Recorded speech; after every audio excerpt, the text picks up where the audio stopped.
Last night saw the largest missile attack since the beginning of the war in Zaporizhia, where the nuclear power plant is located. Authorities in the region report that it was shelled as many as 17 times in 1 hour. A total of 71 missiles were fired by the Russians toward Ukraine. About 60 were successfully shot down. Fearing more attacks, lessons in Kiev were held at a metro station. It's not comfortable for the children, but I think they've gotten used to learning like this. Since September, the alarms have been going off so often. If children have a choice to take the test or not, they rather choose to continue learning. We learn math, biology, chemistry, all the school subjects that are normally on the schedule.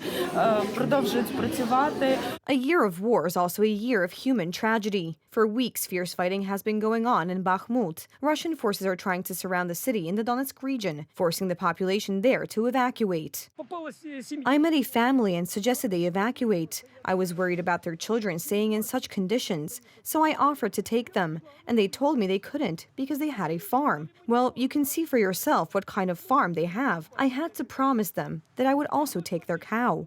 The ongoing conflict since 2014 and the constant threat of attack from the enemy is taking its toll. According to the World Health Organization, 1 in 4 Ukrainians is at risk of serious mental health problems. A few weeks ago, I was in Dnipro.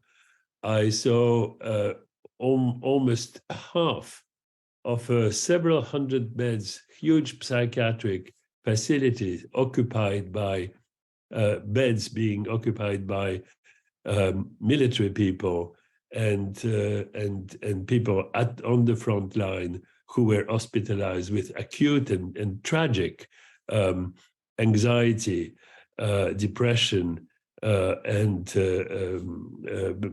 psychiatric conditions. The war in Ukraine has cost the lives of some 200,000 people. In addition to soldiers, civilians and children were also murdered inhumanely. The latest figures even mention nearly 450 underage victims. To win the war against the Kremlin regime, Ukraine needs further support. This equipment is in full working condition. A week ago, we had a training with Ukrainian soldiers.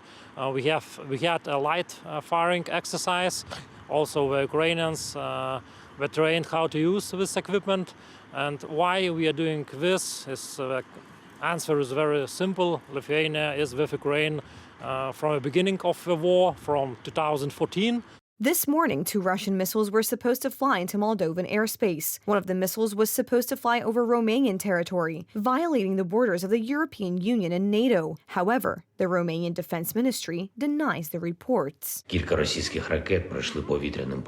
Several Russian missiles flew through Moldovan and Romanian airspace. This is further proof that terror does not know and will never understand any borders. Defending Ukraine is defending all of Europe and the entire world. Every country that wants to continue to live. Today's missiles are a challenge to NATO. This is terror that can and must be stopped. Ukraine is expecting a Russian offensive, which experts say is expected to begin on the 24th of February, the anniversary of the Russian invasion.